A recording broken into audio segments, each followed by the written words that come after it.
اخوان اليوم معايا عبد الله القباني المنتخب السعودي. نقول لكم شي كلمه. الشعب. السلام عليكم. احب اشكر الشعب المغربي وكل مين استضافنا في المغرب هنا. صراحه كان اسبوع جميل حافل.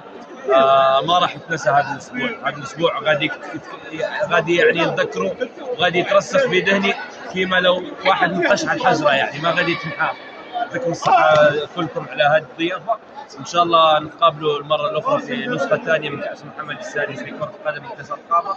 وغادي يعني نفكروا باش نديروا واحد من الوديات السعوديه ان شاء الله. بلدي الثاني. انا كنشجع بالمناسبه، كنشجع جوج ديال ليكيب في المغرب. كنشجع الماس ليكيب الاول، ليكيب الثاني كنشجع الكاك. احنا رانا لعبنا في القنيطره هنا 4 ايام 5 ايام، فيعني نحب نشكر الكاك ونشكر مدينه القنيطره على الشعب ديالها، على اهلها. يعطيكم الصحه.